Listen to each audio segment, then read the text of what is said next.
गणपतिर्गो हवामहे निधीनां त्वा निधिपतिर्गो हवामहे वशो मम क्षत्रस्य नाभिरसि क्षत्रस्य योनिरसि मात्वा हि गोसेन मामा हि गोषीः निशशादधृतभ्रातो वरुणः प्रस्त्यास्त्वा साम्राज्याय शुक्रतुः मृत्युः पाहि विद्योऽथ पाहि देवस्य त्वास विदुः प्रशवेश्विनोर्बाहुभ्यां पूष्णो हस्ताभ्याम् अश्विनोर्भे सज्येन तेजसा ब्रह्मवर्चसा याभिषिञ्चामि सरस्वत्यै वै सज्येन वीर्यायान्नाद्या याभिषिञ्चामि इन्द्रस्येन्द्रियेण बलाय श्रियैयशसे विषिञ्चामि कोऽसि कतमोऽसि कस्मै त्वा कायत्वा शुश्लोकसुमङ्गलः सत्यराजन् शिरो मे शिर्यसो मखन्त्वयि केशास्तश्मश्रूणि राजा ते प्राणो अमृत गो सम्राट चक्षुर विराट श्रोत्रम जिह्वा मे भद्रं वाङ्मयो महो मनो मन्यो स्वराट भामः मोदा त्वं मोदा अङ्गुलीरङ्गाने मित्रमेषः बाहु मे बलमिन्द्रियज्ञो हस्तो मे कर्म वीर्यम् आत्मा क्षत्रमुरो मम हरिः ओम्।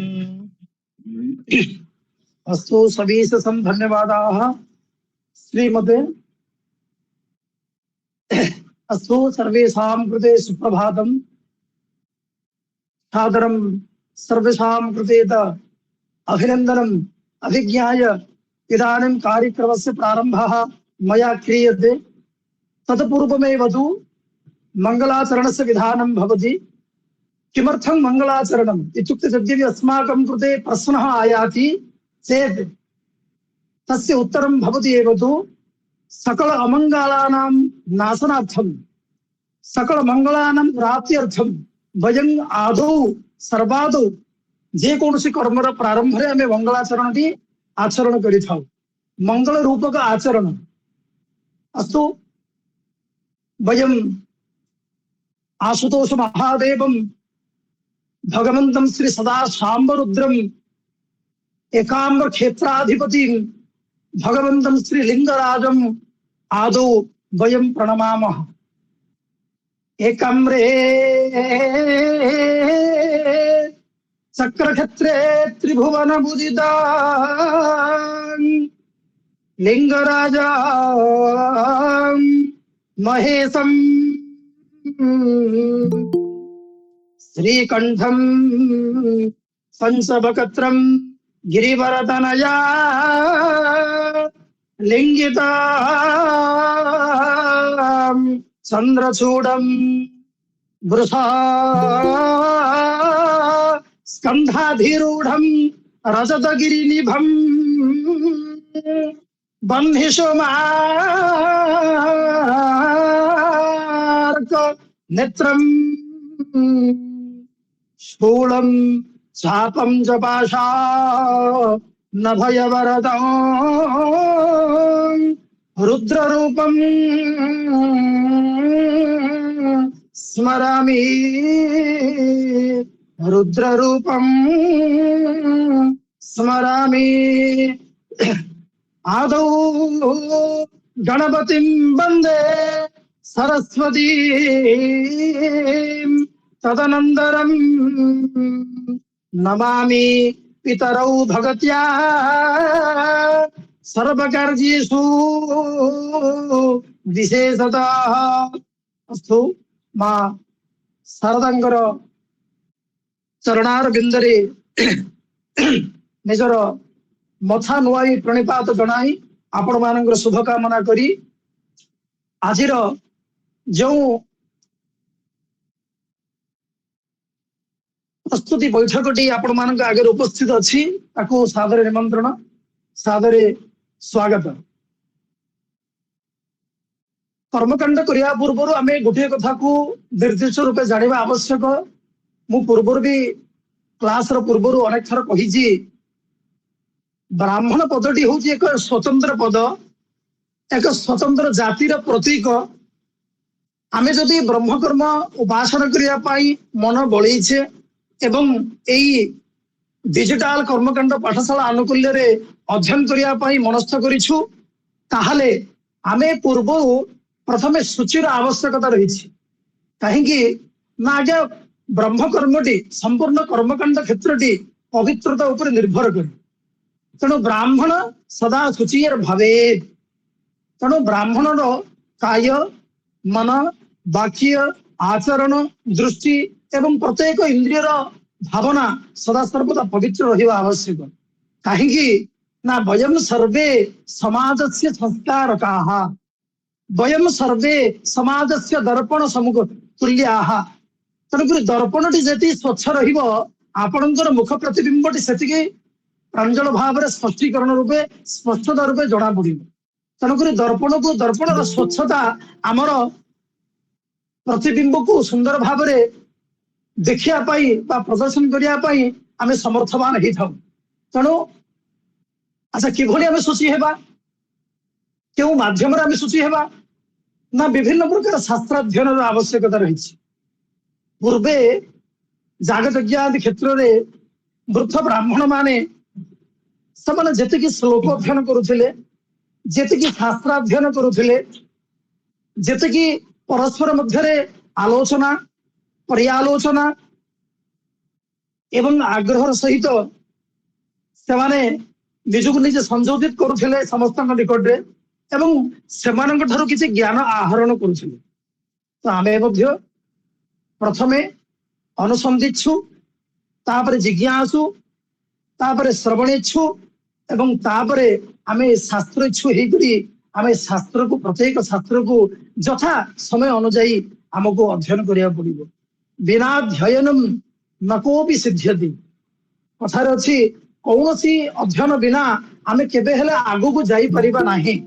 तो आमे आपण मानक आगे जहा वर्तमान आज जो डेमो क्लास रे आमे समस्त उपस्थित अछु, तो आमे पूजा संपर्क रे जहा हमर पाठशाला अनुकूल्य रे अनुष्ठान अनुकूल्य रे जहा पूर्व प्रस्तुत होईची से समस्त को स्क्रीन माध्यम रे आपण मानकर सुविधा सुजोग अनुଯାयी आमे ताको उपस्थापन करूछु। आदौ आचमनम, किमर्थं आचमनम वयं कुर्मः बा कर्मणः आदौ आचमनस्य आवश्यकता अस्ति उत न। यदि प्रश्न आयाति, यदि प्रश्न उठे ताहले आपण कहिबे अंतशुद्ध्यर्थम आचमनम विधेयम। अंतशुद्धि निमित्त आमर जो रही आज्ञा ये हूँ बाह्य। ये जो आप देखुं मोर मुखमंडल, मोर हाथ देखुं, मोर सर्वांग देखुं, ये हूँ बाह्य बाह्य रूप। किंतु ये भीतर जो अंतरूप रही अंतर आचमन जेहेतु मन एवं प्रत्येक इंद्रिय गुड़िक अंतर्निहित, तो एगुड़िकर पवित्रता निमित्त आमे आचमन व्यवस्था पूर्व आचार्य माने पूर्व सूरी माने एवं अनेक शास्त्र रे ताको निर्देश क्रमे उल्लेख रही। तेणु किमिति आचमन करिबा ना ब्रह्मतीर्थ, एटा होची ब्रह्मतीर्थ। आज्ञा ए जो आचमन धरिबे गंडशोधक अर्थात गोटे बिरी ब्रीही, गोटे बिरी जेमति कि बुड़े मासमग्नम जलम पिबेत। मास इत्युक्ते बिरी, गोटे बिरी बुड़ीला भली सेतिकी आपण जल निजर दक्ष हस्ତରେ धारण करिवे एवं ए जो ब्रह्मतीर्थ रे एठी आपण कोन करिवे निजर मुख स्पर्श करिके आपण मुखरे आचमन करिवे 3 थर। त्रिहि आचमेत। ओम विष्णु विष्णु विष्णु इति ब्रह्मतीर्थेन आचमेत। आचमन करिबा द्वारा आपणकर अंतशुद्धि निमंते आपण प्रस्तुत हेगले। वर्तमान अंतशुद्धि हेगला, अंत पवित्रीकरण हेगला। कहना विष्णु होचंदी जगत कर्ता, ए सृष्टिर आद्य ତେଣୁକରି ତାଙ୍କର ନାମସ୍ମରଣ ମାତ୍ରକେ ଅନ୍ତଃଶୁଦ୍ଧିଟି ଆପଣଙ୍କର ହେଇଗଲା। ଅନ୍ତଃଶୁଦ୍ଧି। ତାପରେ ଆମେ ଯିବା ମାର୍ଜନ। ଆଜ୍ଞା ଆମେ ତ ଅନ୍ତଃଶୁଦ୍ଧି ପାଇଁ ବୋଲି ଆଚମନ କଲେ ମାର୍ଜନର ଆବଶ୍ୟକତା ନା, ଇଏ ହଉଛି ବାହ୍ୟ ଶୁଦ୍ଧ୍ୟର୍ଥମ୍। ଅନ୍ତଃଶୁଦ୍ଧ୍ୟର୍ଥଂ ଆଚମନಂ, ବାହ୍ୟ ଶୁଦ୍ଧ୍ୟର୍ଥଂ ତୁ ମାର୍ଜନಂ। ଅତଃ ଆମେ ପ୍ରସ୍ତୁତ କରିଛୁ ଆପଣମାନଙ୍କ ସମ୍ମୁଖରେ, ସ୍କ୍ରିନରେ ଶୋ ହଉଛି। ଓಂ आपो हि स्थेत्यस्य मन्द्रस्य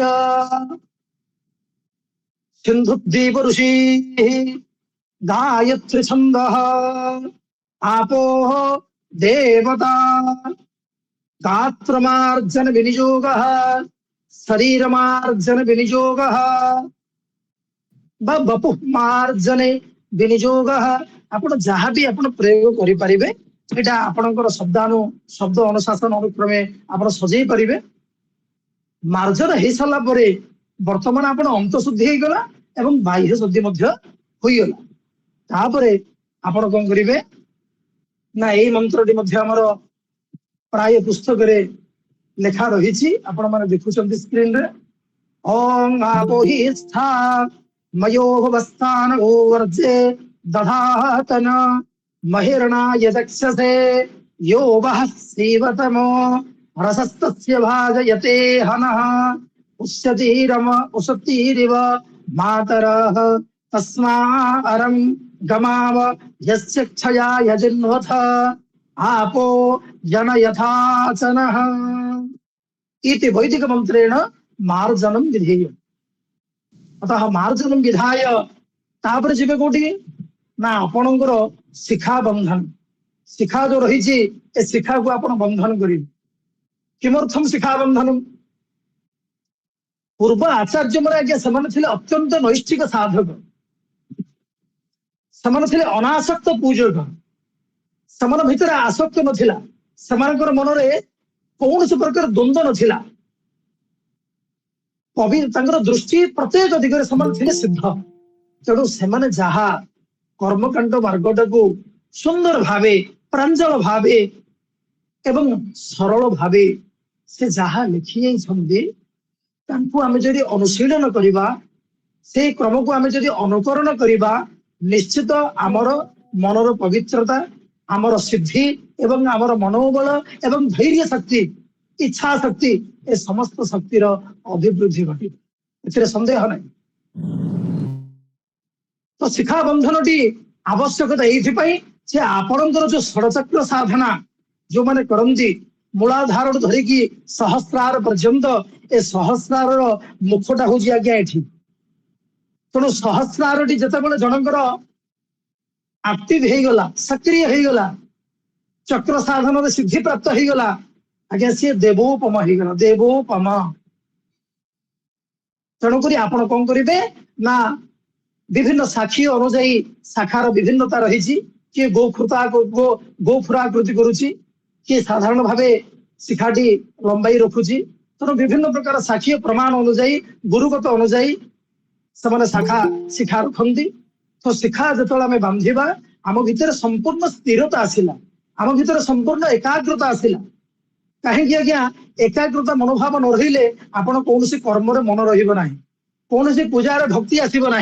तेणुक भक्तिर ज्ञानर मार्ग पाई ए प्रत्येक दिगर आवश्यकता रही। आपण कहतु आचमन, आपण कहतु मार्जन, आपण कहतु शिखा बंधन, प्रत्येक कार्यर क्रमानुजाई आपण जदि करेंगे, निश्चित ये अभ्यास बल आपणकर आस्ते आस्ते एकाग्रता, आपणकर इंद्रिय अनासक्त भाव आपे आपे आसीज। पूजा हूँ आज्ञा गोटे क्रिया, गोटे विभाग, गोटे वेदर गोटे संपूर्ण विभाग हूँ कर्मकांड, गोटे कर्मर सुंदर विधान, गोटे कर्मर सुंदर मार्ग। तेणुक या ना है कर्मकांड।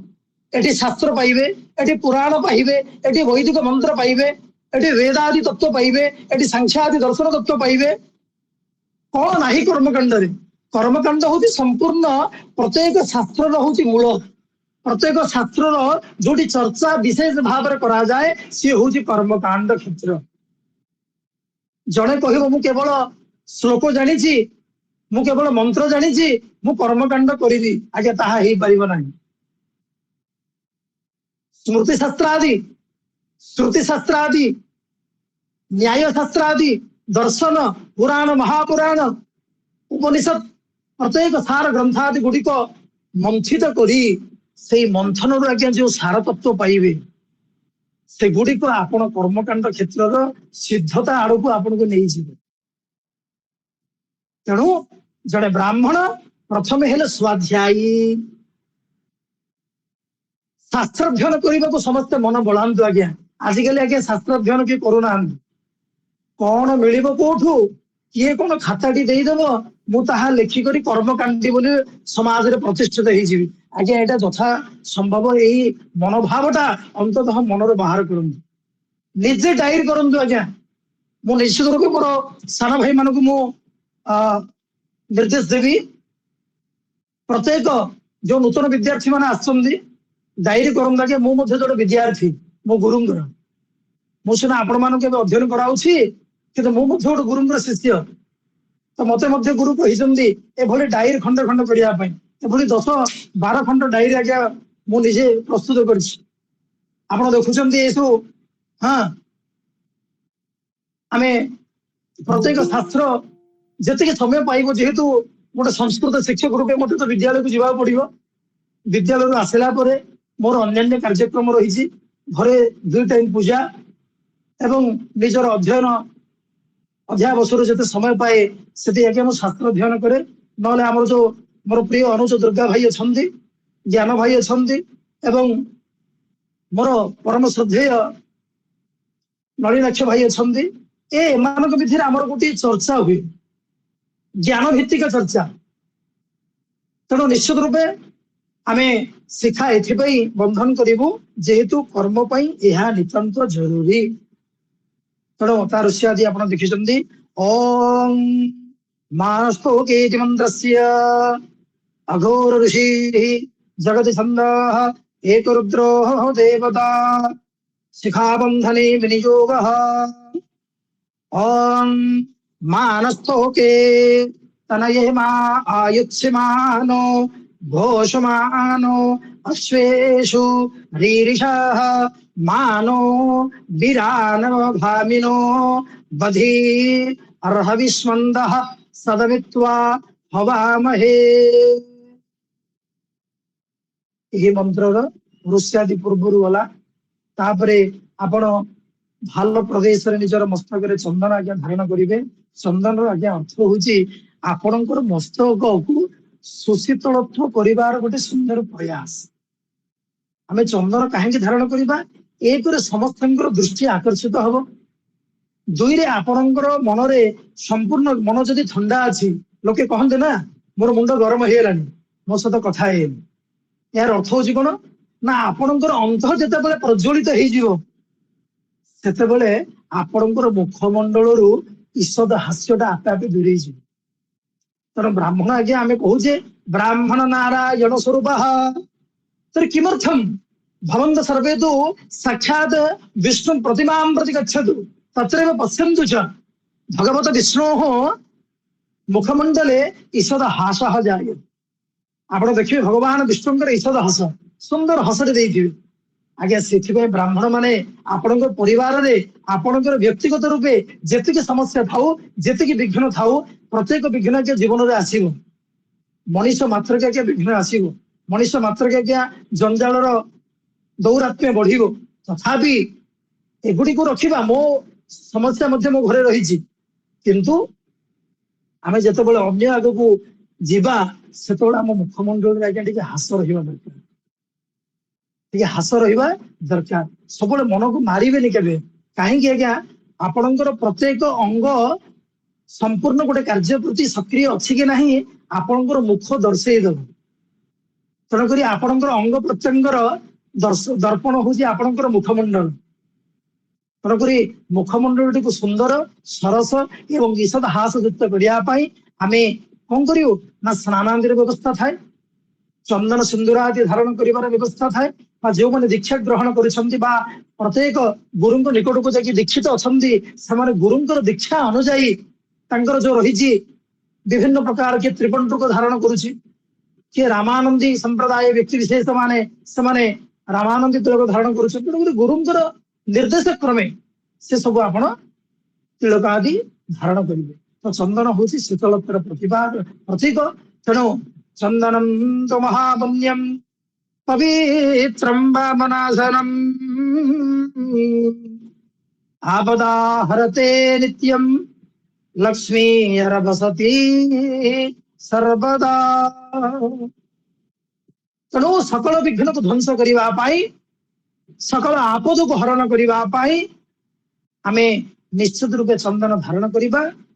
आमको जी देखा आज्ञा ता भीतर आम प्रति विद्वेष थिले मध्य से विद्वेष आपे आपे दूरे आप चेष्टा करूँ देखो। आ निश्चित रूपे आपण आगू आसी आज्ञा हस्त कृतांजलि पुट हुई आपण को प्रणिपात जन। केवल ब्राह्मण जाति जन्म होती नुह, आपणकर वेशभूषार मध्य किसी प्रभाव रही, किसी संस्कार रही समाज मध्य।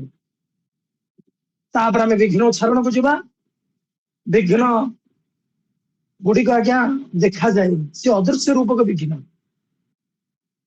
तेणु विभिन्न क्षेत्र विभिन्न मार्गरू विघ्न गुड़िक आज्ञा आसती आपणकर कार्य विघ्न करने। आपण को माने आपण बसंती पूजा दुई चार जन व्यक्ति आसिक आपन को बाड़ेबे, आपनकर कोन मन स्थिर रहिबो?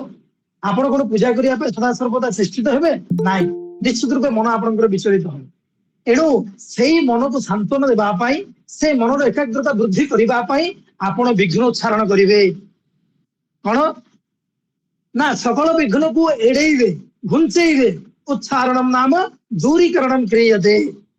केमिति करिवे?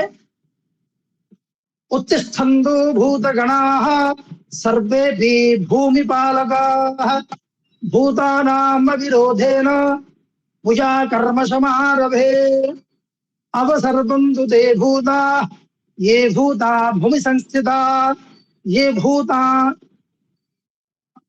भूता भूमि संस्थिताः जे भूता विघ्न कर्तार तेन सन्दु शिवाज्ञया रक्षसाः पिशाचाश्च वेतालाश्च सरीसृपाः अपसर्पन्तु ते सर्वे पूजा कर्म करोम्यहम्। आपण पूजा कर्म करिबा पई सकल विघ्न को दूरेइबे।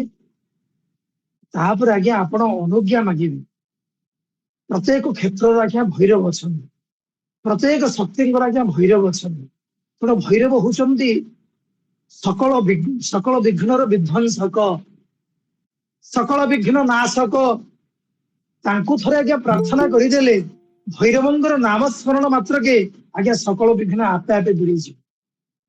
तेणुकरी भैरवंकर प्रार्थना पूर्व आचार्य माने पूर्व सूरी माने प्रस्तुत करिछन्ति। शिक्षणश्च महाकाय कलबंद दहनोपमा भैरवाय नमस्तुभ्यां मनोज्ञां दातुमर्हसि। केवल ध्यान आज्ञा देवतांकर स्वरूप चिंतन करा जाए। से हाथ में कौन धरी, से कौन कृपा करें, से कौन आमर अभ्यर्थना ग्रहण कर आमको आशीर्वाद देवे। ये प्रत्येक जिनस गुड़िक पूर्व आचार्य श्री माने प्रस्तुत कर गोटे गोटे श्लोक बा ध्यान। तापर आमे जीवा आसन शुद्धि। ता पूर्व कही कही आमे टिके आसन शुद्धि आगो उठी जीवा।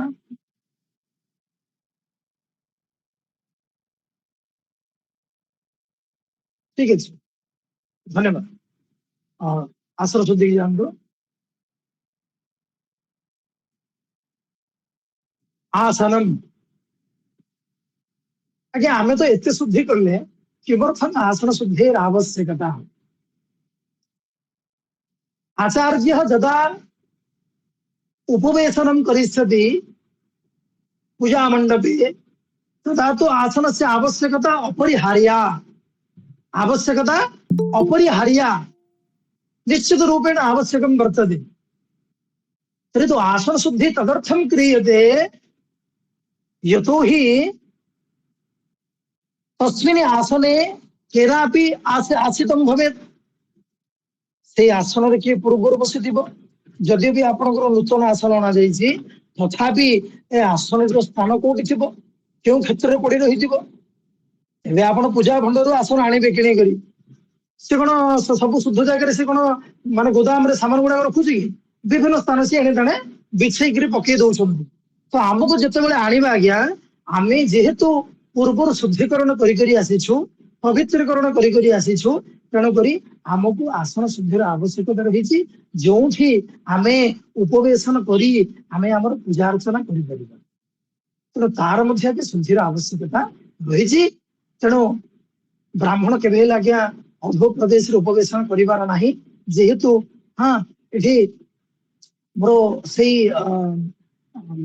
ଶ୍ଲୋକଟି ମନେ ପଡୁନି, ମୁଁ ନିଶ୍ଚିତ ରୂପେ ପରବର୍ତ୍ତୀ ସମୟରେ କହିବି। କେବଳ କହିବି ଶଙ୍ଖ, ପୁସ୍ତକ, ବ୍ରାହ୍ମଣ ଏବଂ ଶଙ୍ଖ, ପୁସ୍ତକ, ବ୍ରାହ୍ମଣ ଏମାନଙ୍କର ସ୍ଥାନ, ମାନେ ଏମାନେ ସଦାସର୍ବଦା କେବଳ ଆସନରେ ଆଶ୍ରିସ୍ତ ହେଇକି ରହିବେ।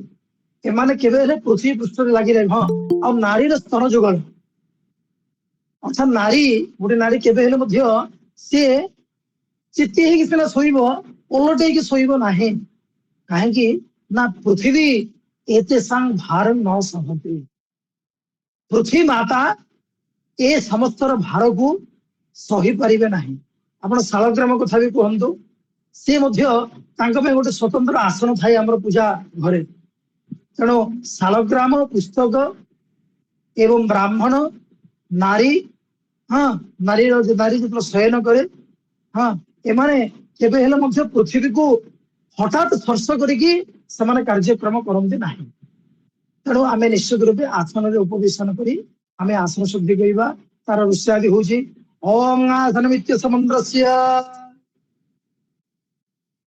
ମେରୁ ଋଷି ସୁତଲಂ ଛନ୍ଦ ଶ୍ରୀ କୂର୍ମୋ ଦେବତା ଆନନ୍ଦ ବୀଜಂ ତୁ ସଦା ସ୍ୱଦକ୍ଷିଣ ପାର୍ଶ୍वे ଆନନ୍ଦ ବୀଜಂ पृथिवी शक्ति शक्तिस्तु सदा स्वस्य वाम भागे। पृथ्वी शक्ति अंतरिक्ष कीलकम कीलकम तो सर्वांगी निषेध।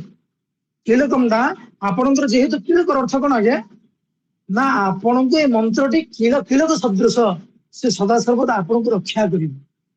तेणुक आमर दुर्गा सप्तशती पाठे अर्गल कवच कीलक पाठादि हुए। कीलकर अर्थ हूँ जमी कि आम गोटे कबाट रोटे को विधान करने समय आम गोटे कीलक दौ, जद्वारा कि जड़े हठात बाह्य शत्रु हो कि बाह्य चौर हो से प्रवेश करने को अक्षम। तेणुक आम कीलकम सर्वांग न्यास करवा। कीलकम कीलकम आसर शुद्ध्यर्थ विनियोग प्रार्थना अंगृथि त्वया धृतालोका देवी त्वं विष्णुना धृता त्वं सधारय मां देवी पवित्रमासनं कुरु इति प्रार्थ्य संप्रार्थ्य ततो पृथ्वी पूजनं कुर्यात्। पृथ्वी आज्ञा होचंदी आधार क्षमता विशिष्टा। तेणु पृथ्वी जदि नथांते आमे केमिति आज्ञा आधार स्थापन करी आसन उपर आमे उपवेशन करिसंतु। तेणु पृथ्वी को आमे पूजा करिबा गंधपुष्परे एवं पृथ्वी अर्घ्य प्रिया। पृथ्वी को आमे अर्घ्य प्रदान करिबा। कहीं आज्ञा पृथ्वी गर्भरे प्रत्येक निर्झरणी प्रत्येक नदी गुड़िक अवगाहित हुए। तेणुक पृथ्वी कहले संपूर्ण जलराशि को बुझाए। माने कहीं से जलरू ही पृथ्वी को स्वयं पृथ्वीधर महाबराह ही ये पृथ्वी को उद्धार करते। तेणु पृथ्वी की आमे सदा सर्वदा अर्घ्य प्रदान कर। तेणु आप सूर्य को सीना अर्घ्य दौरान से सूर्यंकर अर्घ्यटा कोटि स्पर्श होची पृथ्वी ऊपर पड़ुची। तेणु पृथ्वी माता पृथ्वी माता द्योर्न पीता तेणुक आकाश हूँ आम समस्त बापा जमीक प्रत्येक विपद को एड़े प्रत्येक समस्या को एड़े बापा जमीक अभयर हाथ अभयर छाई दिखती सेमती आमर गगन आमर आकाश तेणुक आकाश आगे गोटे देवता आम पूजा करूँ आकाश हाँ ग्रह पूजा जो आरंभ हम आपण मैंने देखिए ग्रहांक पंचलोक पाल स्वयं आकाश अच्छा तेणु आकाश हूँ आम समस्त पिता समग्र पृथ्वी जनानां पिता सा तरी माता का माता तो अस्माकं पृथ्वी रसा वसुंधरा वा आम समस्त वसुंधरा वा ये बसुमती माता आम समस्त माँ है तेणु अर्घ्य देवा कौन ना हस्ते गंध पुष्पम गंधम पुष्पम गृहीत्वा पृथिवीं प्रार्थयित पूजयित वा ओं ह्रीं आधार सकते कमलाशनाय नमः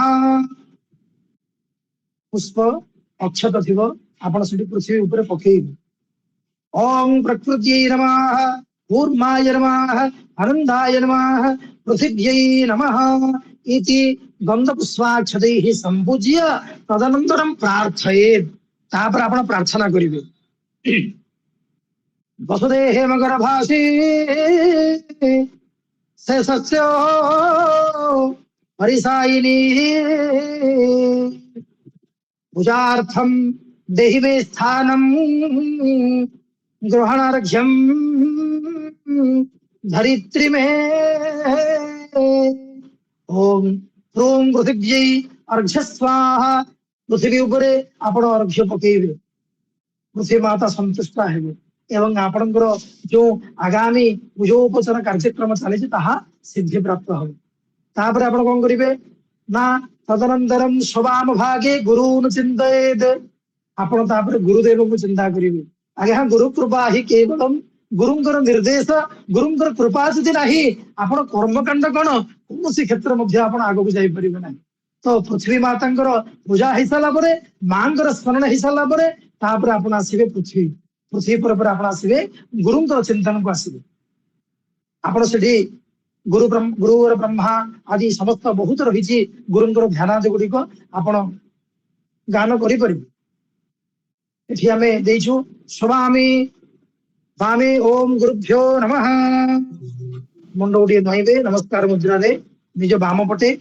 ओम परम गुरुभ्यो नमः ओम परापर गुरुभ्यो नमः ओम परमेष्ठी गुरुभ्यो नमः दक्षिणे गणेशाय नमः अग्रे दुर्गाय नमः पृष्ठे छत्रपालाय नमः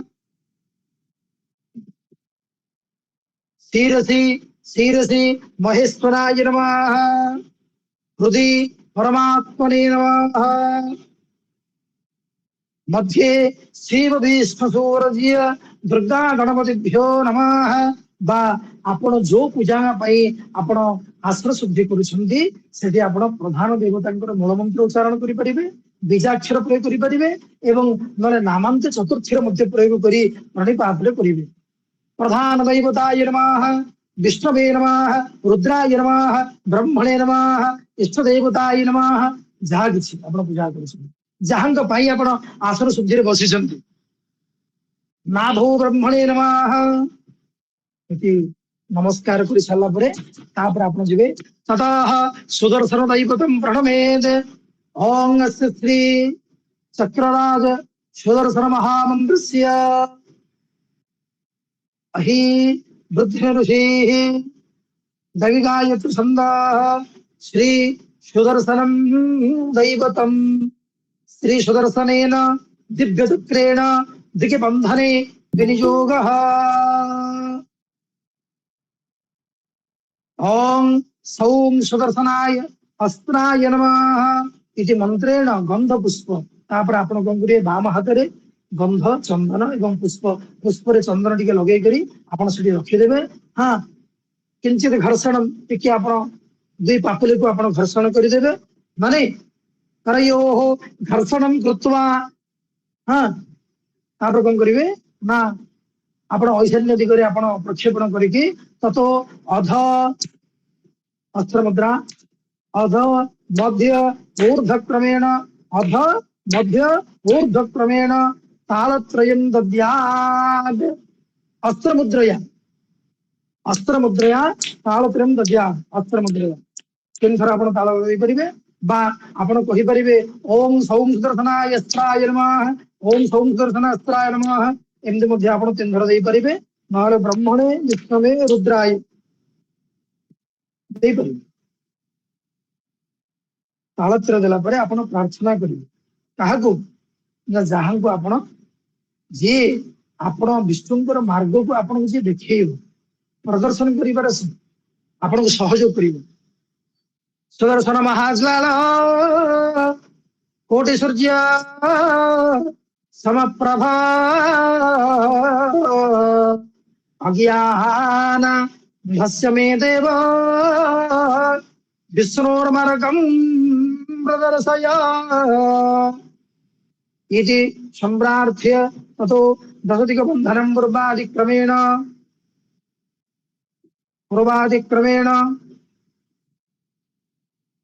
तदा ओम लंग इंद्राय नमः छोटी मुद्रया एटी आपण कोन करिवे छोटी मुद्रा रे आपण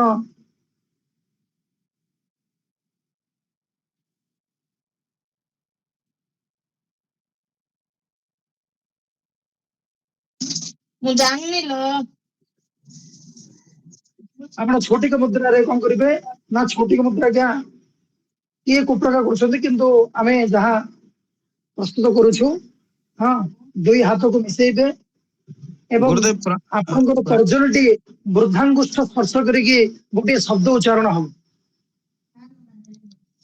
दुई हाथर दुई तर्जनी आपण कोन करिवे जिंदगी कि आमे माने प्रत्येक हाथर चारि अंगुली को संपूर्ण मुद्रित कर देबे वृद्धांगुष्ठ को बाहर करिवे ऊर्ध्वमुख करिवे दुई हाथर तापर तर्जनी दिले खोली देबे तर्जनी दिले खोली देला परे आपण कोन करिवे ना तो दुई हाथर दुई तर्जनी को दुई बुढ़ांगुटी को स्पर्श गुरुजी आपनकर हां हरि ओम प्रणाम गुरुजी आपनकर पिक्चर ता आसुनी माने येटा आसुनी टिके दया करी आगे आगे हां सर केमति कोन ओडे आसुन तो मु सेडा क्षमा चाहूची आपनको डिस्टर्ब कली कहला बेले नहीं ठीक है गुरुजी सेटा काटी जॉइन हो जांदो अतरे आपन लेफ्ट है कि जॉइन हो जांदो हेजो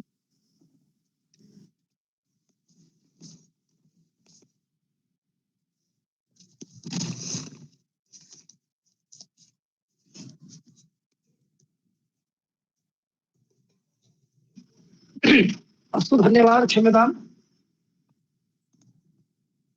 तो आपण जतले कोन करबे ना छोटी मुद्रा आज्ञा मुझे कहिदेली ए भली हम दुई हाथ जोड़िबे देखले ना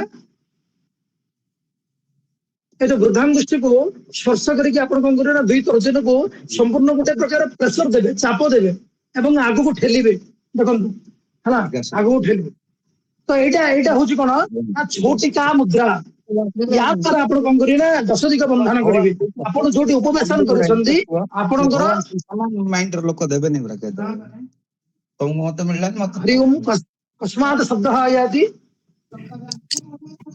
भाई के म्यूट प्रवीण महोदय म्यूट कर दो अस्तु तरी आमे कोन करी आमे जेहेतु आमे सदासर्वदा आज्ञा आचार्यर मुख पूर्वोत्तरोवा पूर्व मुख उपवेशन करिवे बा उत्तर मुख की आपण उपवेशन करि परिबे आपनकर दुईटी मार्ग माने दिग रहिछि ब्राह्मण जो माने उपवेशन करी आचार्य कार्य संपादन करिसंती समान पूर्व मुख ही बसि परिबे बा उत्तर मुख प्रांग उत्तरोवा तेणु आपण जितेबाला पूर्व मुख होगी बसवे आपण ऊर्ध्वर किए अच्छा आपण आगे इंद्र आदि दशदिक पाल आपण कौन करेंगे ना दशदिक को बंधन करेंगे जेहेतु पूजार कौन प्रकार विघ्न उपजीव ना तेणु प्रत्येक दिगपालंकर प्रत्येक बीज रही आपण प्रथम बीज को करें नामांत चतुर्थी प्रयोग करें समय भाव देखू किंतु शिखंतु बीज प्रयोग करने ओम लॉन्ग इंद्राय नमः चक्रेण बध्नामि चक्र मुद्रा देखुଛନ୍ତି एटा को संपूर्ण गोटे दक्षिणावर्तन घुरेइबे बुलेइबे देखला ना तीन अंगुली की आपण एठी रहइबो एवं आपणकर कनिष्ठा को वृद्धांगुष्ठी जोग हबो এবং এই ଏପଟେ ମଧ୍ୟ କନିଷ୍ଠକୁ ବୃଦ୍ଧାଙ୍ଗୁଷ୍ଠି ଯୋଗ ହବ। ଆଉ ବାକି 3 ଅଙ୍ଗୁଳି ଦେଖନ୍ତୁ, ଏପଟେ ରହିଲା 3 ଅଙ୍ଗୁଳି, ଏପଟେ ରହିଲା 3 ଅଙ୍ଗୁଳି, ଦେଖିଲେ ନା?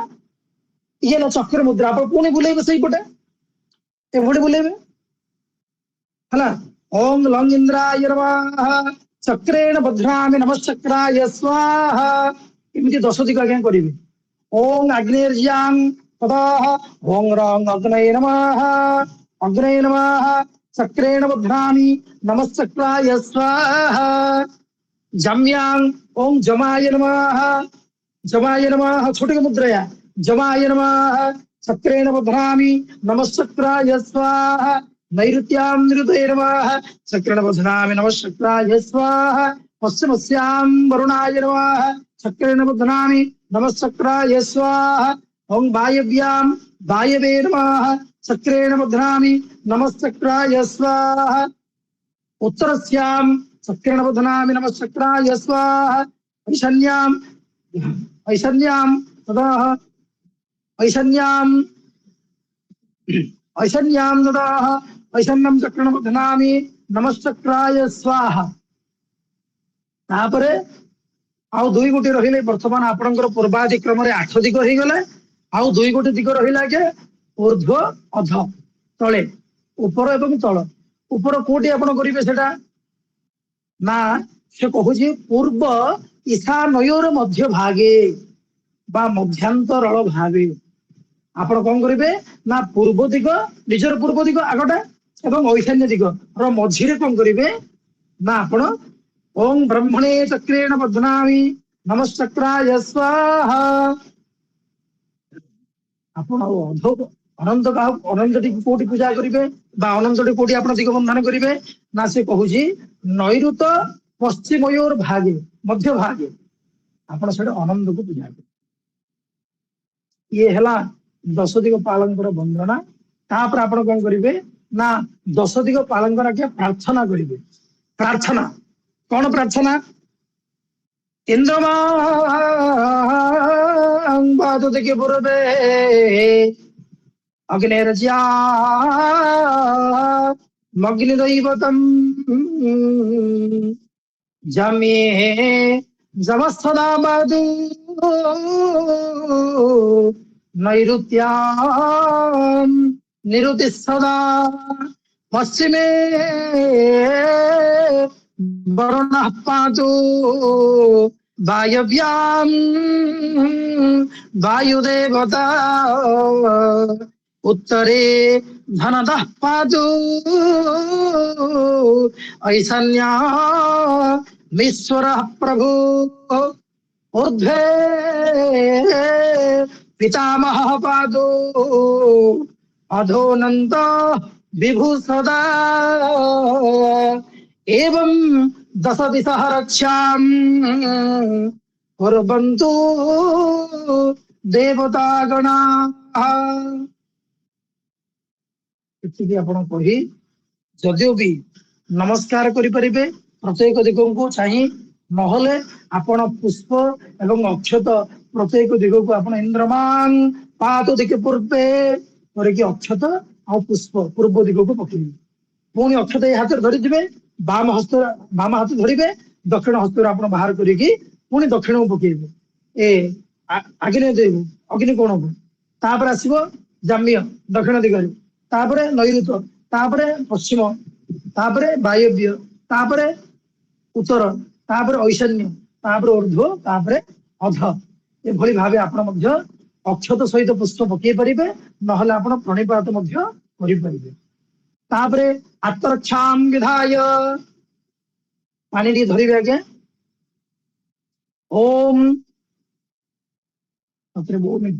ओम त्रैलोक्यम रक्ष्य रक्ष्य हूम फट स्वाहा। ये है आपणकर आत्मरक्षा, अर्थात आपण को कौन विघ्न स्पर्श करि नाही। आपण संपूर्ण शुद्ध रूपे पवित्र भावे आसन शुद्धि पूर्वक उपवेशन करिगले बर्तमान पूजा पे आपण प्रस्तुत। आपण पे कौन निरंकुश, आपण पाखे बाधा विघ्न नाही। ये आत्मरक्षां विधाय स्वमूर्धनि निजर मुंडर कौन करेंगे, ए जलधारा को बुले देवे। ଦେଖିଲେ ନା ବୁଲେଇ କରି ଯୋଉ ଜଳଟି ରଖିଥିବେ ଆପଣଙ୍କର ଈଶାନ୍ୟ ଦିଗରେ ସେ ଜଳଟାକୁ ଏମିତି ପକେଇଦେବେ। ତାପରେ ପ୍ରଣାମଟେ କରିଦେବେ ପରମେଶ୍ୱରଙ୍କୁ। ତାପରେ ଆପଣ ପ୍ରଣବକୁ ଯିବେ। ତଥା ପ୍ରଣବଂ ସମାଚାରେ। ଧନ୍ୟବାଦ।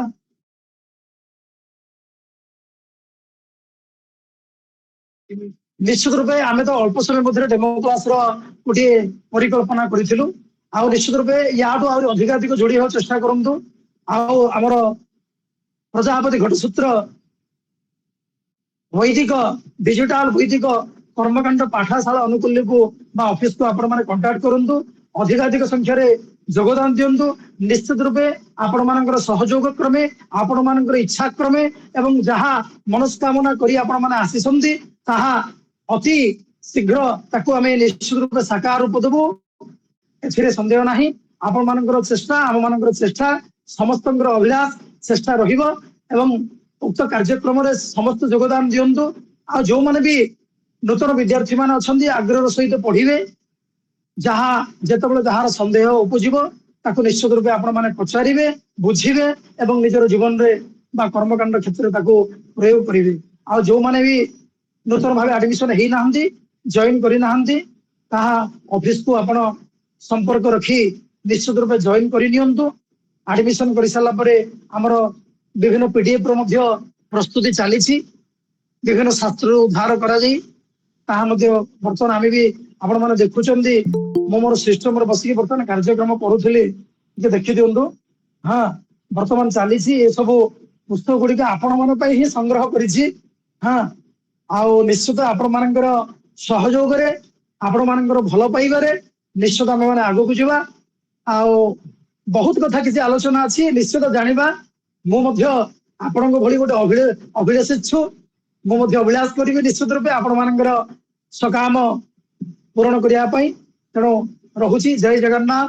ସମସ୍ତଙ୍କର ଆଜିର ଦିନଟି ମଙ୍ଗଳମୟ ହଉ ଏବଂ ସମସ୍ତେ ଏଭଳି ଭଲ ପାଆନ୍ତୁ। ଆଉ ଆପଣ ମାନଙ୍କର ମଧ୍ୟ ନିଶ୍ଚିତ ଏଇ କର୍ମକାଣ୍ଡ ଯାତ୍ରାଟି ଅତ୍ୟନ୍ତ ଶୁଭଦ ଆଉ ମଙ୍ଗଳମୟ ହଉ। ଜୟ ଜଗନ୍ନାଥ।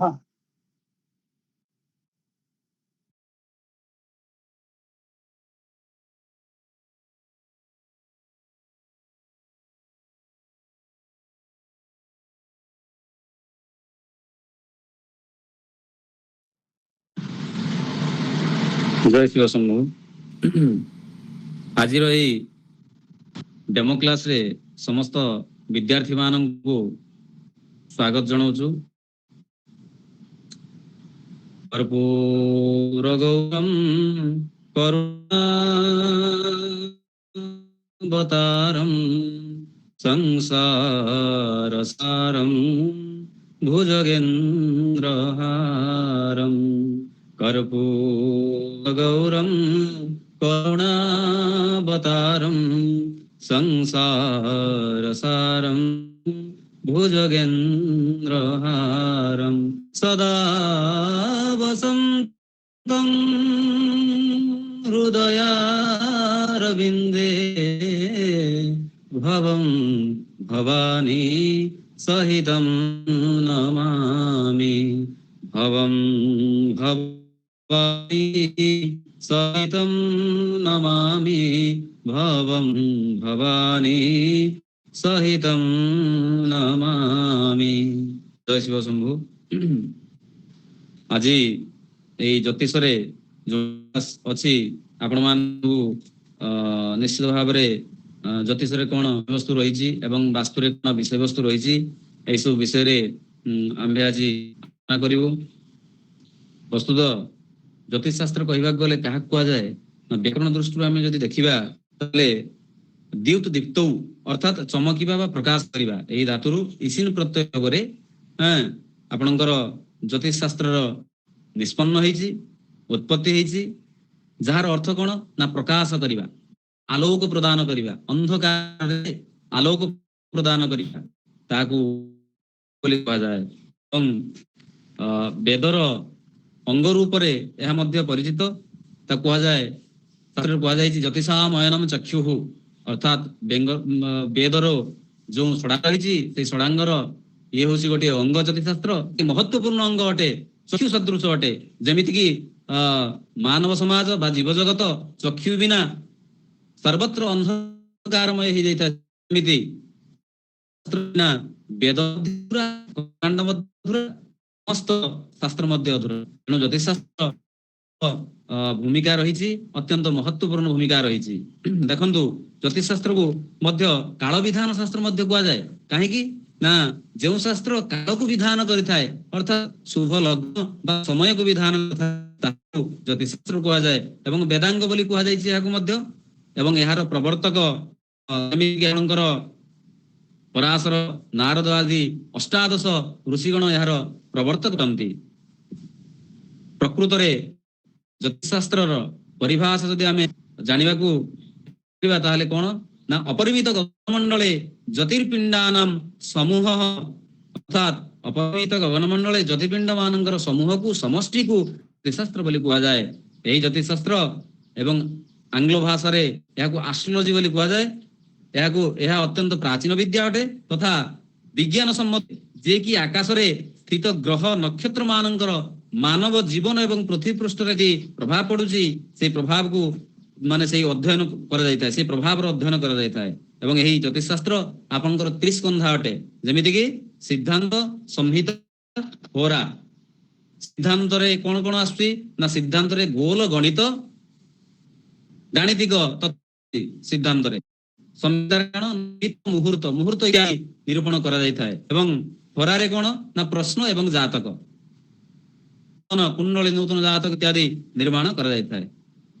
ଯେମିତିକି ଗୋଲରେ ଜଣା ଯାଇଥାଏ ନା ଗୋଲ ଜ୍ଞାନ ଦ୍ଵାରା ଆମେ କଣ ଜାଣିଥାଉ?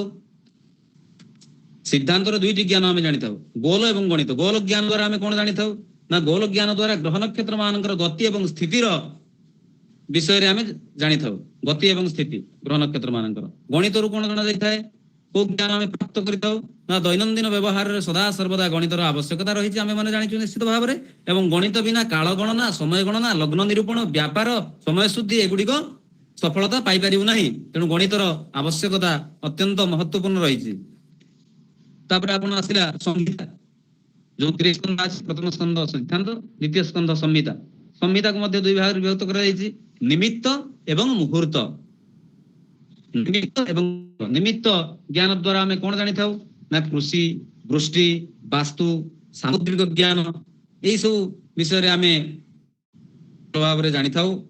ଆଉ ରହିଲେ ମୁହୂର୍ତ୍ତ, ମୁହୂର୍ତ୍ତରୁ ଆମେ କଣ ଜାଣିଥାଉ ନା ବେଦ ସହିତ ଯଜ୍ଞ କର୍ମର ଇଷ୍ଟଫଳ ଏବଂ ସଂସ୍କାର ଆଦି କର୍ମ ତଥା ବାସ୍ତୁ ପ୍ରତିଷ୍ଠା ଇତ୍ୟାଦି ପାଇଁ ଯେଉଁ ଶୁଭ ମୁହୂର୍ତ୍ତ ଆବଶ୍ୟକ, ସେଗୁଡିକ ନିର୍ଣ୍ଣୟ କରାଯାଇଥାଏ। ଆପଣଙ୍କର ଯେକୌଣସି ଶୁଭ କାର୍ଯ୍ୟ କରନ୍ତୁ, ସେ ଶୁଭ କାର୍ଯ୍ୟରେ ଆପଣଙ୍କର ଶୁଭ ଲଗ୍ନ ନିଶ୍ଚିତ ଭାବରେ ନିର୍ମାଣ କରାଯାଇଥାଏ, ଶୁଭ ମୁହୂର୍ତ୍ତ ନିଶ୍ଚିତ ଭାବରେ ନିର୍ମାଣ କରାଯାଇଥାଏ। ତେଣୁ ସେଇ ଶୁଭ ମୁହୂର୍ତ୍ତକୁ ପାଇବା ପାଇଁ ଆମର ମୁହୂର୍ତ୍ତ ଶାସ୍ତ୍ର ନିହାତି ଭାବରେ ନିଶ୍ଚିତ ଭାବରେ ଆବଶ୍ୟକ। ତୃତୀୟ ସ୍କନ୍ଧଟି ରହିଲା ଆପଣଙ୍କର ହରା। ଦେଖନ୍ତୁ ହରାରେ କଣ କଣ ନା ହରା ମଧ୍ୟ 2 ଭାଗରେ ବିଭକ୍ତ, ପ୍ରଶ୍ନ ଏବଂ ଜାତକ। ପ୍ରଶ୍ନ କଣ ନା ନଷ୍ଟ ଜାତକ ଏବଂ ନଷ୍ଟ ବସ୍ତୁ ମାନଙ୍କର ପ୍ରଶ୍ନ ଶାସ୍ତ୍ର ଦ୍ଵାରା ଶୁଭାଶୁଭ ଫଳର ବିଚାର। ଆମେ ପ୍ରଶ୍ନ କରିକି ଶୁଭ ଅଶୁଭ ଇତ୍ୟାଦି ବୁଝିପାରିବା। ଯେମିତିକି ଖଡି ଇତ୍ୟାଦି କରାଯାଏ, ଜିନିଷଟି ହଜି ଯାଇଛି, କଣ କୋଉ ସ୍ଥିତିରେ ଅଛି, এই ସବୁ ପ୍ରଶ୍ନ କରିକି ଆମେ ଜାଣିପାରିବା। ଜଣଙ୍କର ରୋଗ ବ୍ୟାଧି ହେଇଛି, ତାର କଣ କେମିତି କଣ ସେ ମୁକ୍ତି ହେଇପାରିବ, ସେ ବିଷୟରେ ବିଭିନ୍ନ ବିଷୟରେ ପ୍ରଶ୍ନ ଆମେ କରିପାରିବା, ଜାଣିପାରିବା। ଦ୍ୱିତୀୟଟି ରହିଲା ଜାତକ। ଜାତକ କଣ ନା ଜାତକରୁ ଆମେ ଦ୍ୱାଦଶ ଭାବର ବିଚାର। ଜାତକରୁ ଦ୍ୱାଦଶ ଭାବର ବିଚାର କଣ ନା ଆପଣଙ୍କର ତନୁ, ଧନ, ସହଜ, ସୁଖ, ସନ୍ତାନ, ରିପୁ, ଜାୟା, ଆୟୁ, ଭାଗ୍ୟ, କର୍ମ, ଆୟ ତଥା ବ୍ୟୟ, এই ଦ୍ୱାଦଶ ଭାବର ବିଚାର ଆମେ ଦ୍ୱାଦଶ ବିଷୟରେ ଜାଣିଥାଉ। କୁଣ୍ଡଳୀ ଇତ୍ୟାଦି ନୂତନ ଶିଶୁଟିଏ ଜନ୍ମ ହେବା ମାତ୍ରେ ପ୍ରାୟ କୁଣ୍ଡଳୀ ନିର୍ମାଣ କରାଯାଏ। ଜ୍ୟୋତିର୍ବିଦ ମାନଙ୍କ ପାଖକୁ ଯାଇକି ଆମେ କୁଣ୍ଡଳୀ ନିର୍ମାଣ କରିଥାଉ। ତେଣୁ ସେଥିପାଇଁ ଆମର ହରାଶାସ୍ତ୍ର ନିତ୍ୟାନ୍ତ ଭାବରେ ପଠନ କରିବା ଆବଶ୍ୟକ। ଯଦି ଆପଣମାନେ କୁଣ୍ଡଳୀ ନିର୍ମାଣ କରିବା ଶିଖିବେ ଏବଂ ଦ୍ୱାଦଶ ଭାବ ବିଚାର କରିବା ଶିଖିବେ, ତେଣୁ ସେଥିପାଇଁ ଆପଣମାନଙ୍କୁ ହରାଶାସ୍ତ୍ର, ଜ୍ୟୋତିଷଶାସ୍ତ୍ର ଆପଣଙ୍କୁ ଅଧ୍ୟୟନ ପଡିବ।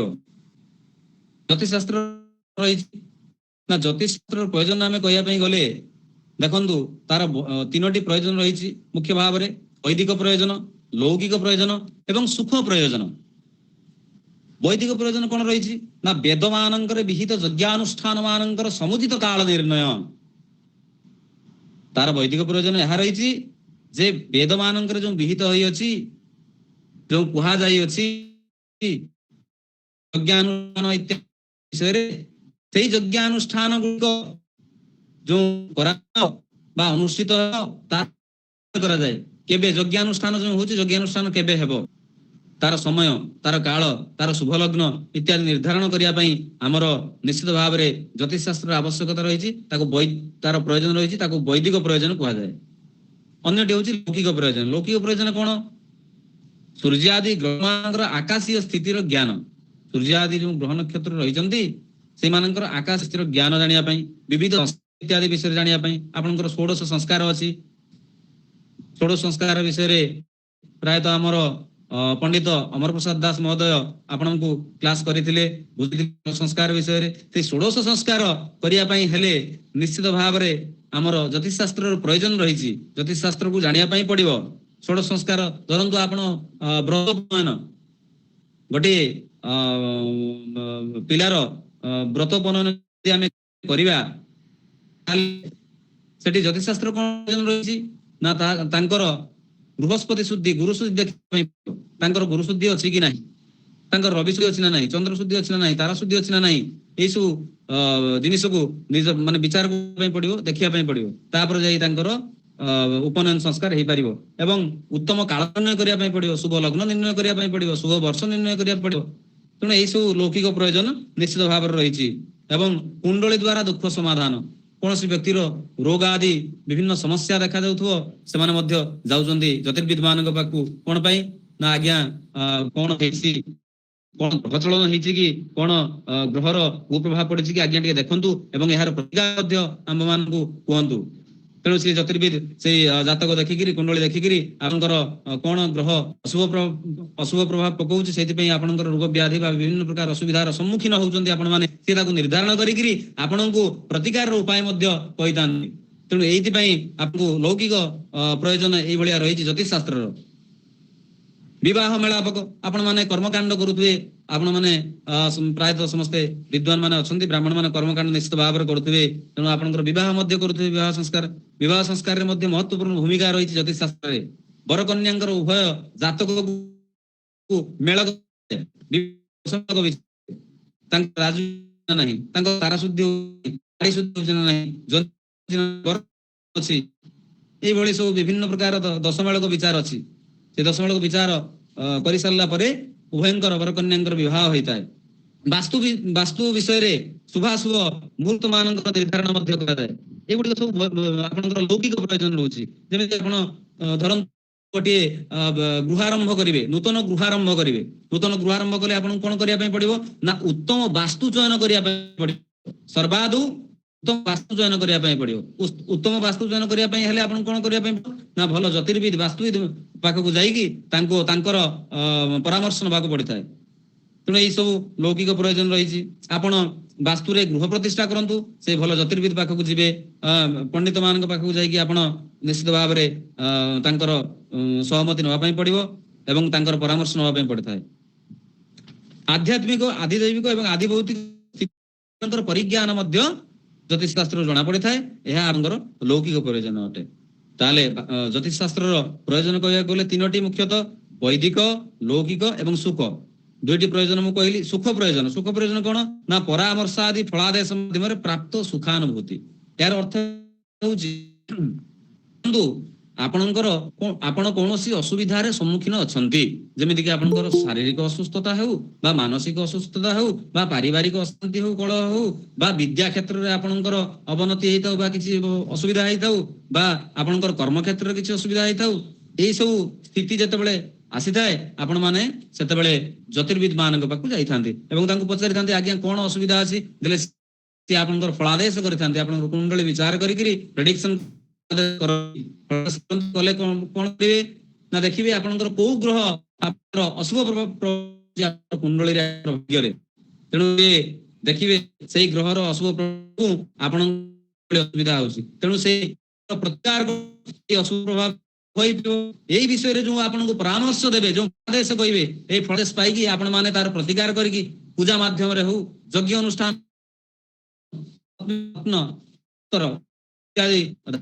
ହଉ ଯେକୌଣସି ମାଧ୍ୟମରେ ଆପଣ ଅଶୁଭ ଫଳ କଟିକି ଭଲ ଫଳ ଆପଣଙ୍କୁ ନିଶ୍ଚିତ ଭାବରେ ପ୍ରାପ୍ତ ହୋଇଥାଏ। ତେଣୁ ସେଇ ଯୋଉ ଫଳାଦେଶ ମାଧ୍ୟମରେ ଯୋଉ ଆପଣ ସୁଖ ଅନୁଭବ କରନ୍ତି ତାହାକୁ ସର୍ବ ସୁଖ ପ୍ରୟୋଜନ ବୋଲି କୁହାଯାଇଥାଏ। ତେଣୁ ଏଇ ତିନୋଟି ପ୍ରୟୋଜନ ବିଷୟରେ ମୁଁ କହିଲି। ତେଣୁ ଏଇ ଯୋଉ ଜ୍ୟୋତିଷ ଶାସ୍ତ୍ରର ଆପଣଙ୍କର ପରିଭାଷା ଏବଂ ପ୍ରୟୋଜନ ଇତ୍ୟାଦି ବିଷୟରେ ଆପଣମାନଙ୍କୁ ଆଲୋଚନା କଲି।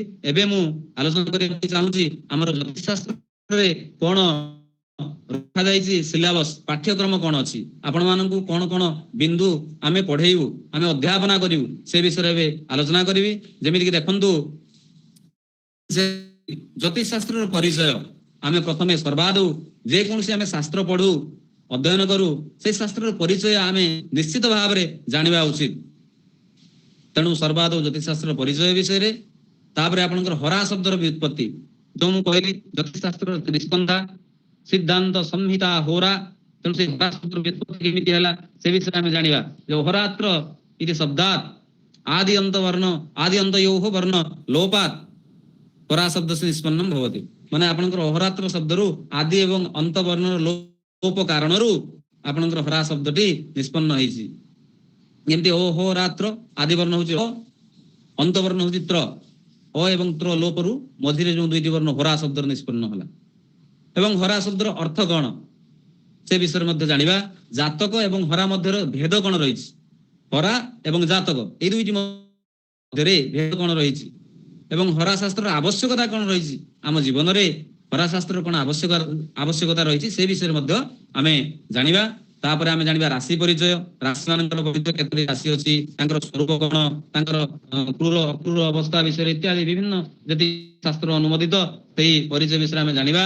ରାଶି ସ୍ୱରୂପ ନିର୍ଣ୍ଣୟ କରିବା, କାଳପୁରୁଷର ଅବୟବ, ଅବୟବ ବୋଇଲେ ଅଙ୍ଗ, କାଳପୁରୁଷ ଯୋଉ ଅଛନ୍ତି କାଳପୁରୁଷର କୋଉ ଅଙ୍ଗ କୋଉ ରାଶି ସେ ବିଷୟରେ ଆମେ ଜାଣିବା।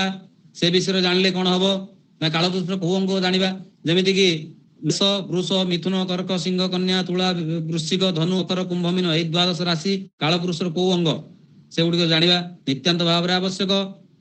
ଅବୟବ ପ୍ରୟୋଜନ ଏବଂ ସେଇ ଅବୟବର ପ୍ରୟୋଜନ କଣ ରହିଛି ସେ ବିଷୟରେ ମଧ୍ୟ ଜାଣିବା। ତାପରେ ଆପଣଙ୍କର ରହିଛି ରାଶି ମାନଙ୍କର ନାମାନ୍ତର, ରାଶି ମାନଙ୍କର ଯୋଉ ଅନ୍ୟ ନାମ ଅଛି, ଦ୍ୱାଦଶ ନାମ ମୁଁ କହିଲି ଏବେ, ତାର ଅନ୍ୟ ନାମ ମଧ୍ୟ ଅଛି, ସେ ଅନ୍ୟ ନାମ ମଧ୍ୟ ଜାଣିବା। ରାଶି ମାନଙ୍କର ପର୍ୟାୟବାଚୀ ଶବ୍ଦ କଣ ରହିଛି ସେ ବିଷୟରେ ଜାଣିବା। ରାଶି ସ୍ୱାମୀ ନିର୍ଣ୍ଣୟ, କୋଉ ରାଶିର ସ୍ୱାମୀ କିଏ ସେ ବିଷୟରେ ମଧ୍ୟ ଜାଣିବା। ରାଶି ମାନଙ୍କର କ୍ରୂରାଦି ସଂଜ୍ଞା, କେଉଁ ରାଶି କ୍ରୂର ସଂଜ୍ଞକ ରାଶି ଏବଂ କେଉଁ ରାଶି ଅକ୍ରୂର ସଂଜ୍ଞକ ରାଶି ସେ ବିଷୟରେ ମଧ୍ୟ ଆମେ ଜାଣିବା, ତତ୍ତ୍ୱ ଆଲୋଚନା କରିବା। ରାଶି ମାନଙ୍କର ବିଚାର, କୋଉ ରାଶି କୋଉ ଦିଗରେ ଫଳି ଏବଂ ତାର ଦିଗ ଫଳ କଣ ସେ ବିଷୟରେ ଆମେ ବିଚାର କରିବା। ରାଶି ମାନଙ୍କର ବଳ ବିଚାର ମଧ୍ୟ କରିବା। ପରିଚୟରେ ଭାଷାରେ ମୁଁ ଆପଣଙ୍କୁ କହିଯାଇଥିଲି ଲଗ୍ନାଦି ଦ୍ୱାଦଶ ଭାବ, ଯୋଉ ଦ୍ୱାଦଶ ଭାବ ର ନାମ ମଧ୍ୟ କହିଯାଇଥିଲି, ସେ ବିଷୟରେ ଆଉ ନିଶ୍ଚିତ ଭାବରେ ପୁଙ୍ଖାନୁପୁଙ୍ଖ ଭାବରେ ଆମେ ଆଲୋଚନା କରିବା। ଲଗ୍ନାଦି ଦ୍ୱାଦଶ ଭାବର ନାମାନ୍ତର ମଧ୍ୟ ରହିଛି, ମୁଁ ଯୋଉ ନାମ ଗୁଡିକ କହିଲି ତାର ନାମାନ୍ତର ମଧ୍ୟ ଏବଂ ଭାବ ଆପକ୍ଳିମ ଯୋଉ ସଂଜ୍ଞା ରହିଛି, ଅଣପର ସଂଜ୍ଞା ଏବଂ ଆପକ୍ଳିମ ସଂଜ୍ଞା ଅଛି ସେ ବିଷୟରେ ମଧ୍ୟ ଜାଣିବା। ଭାବ ମାନଙ୍କର ଉପଚୟ ଏବଂ ଅନୁପଚୟ ସଂଜ୍ଞା ଇତ୍ୟାଦି ବିଷୟ, ଗ୍ରହ ମାନଙ୍କର ମୂଳ ତ୍ରିକୋଣ ରାଶି, ତ୍ରିକୋଣ ରାଶି ଏସବୁ ବିଷୟରେ ମଧ୍ୟ ଜାଣିବା। ଏସବୁ ଜାଣି ସାରିଲା ପରେ ଏହାର ଆବଶ୍ୟକ କଣ ରହିଛି, ଏହାର ପ୍ରୟୋଜନ କଣ ରହିଛି ଜ୍ୟୋତିଷଶାସ୍ତ୍ରରେ, କୁଣ୍ଡଳୀରେ କେମିତି ଆମେ ଏହାକୁ ପ୍ରେଡିକ୍ସନ କରିବା ସେ ବିଷୟରେ ମଧ୍ୟ ବିଚାର କରିବା।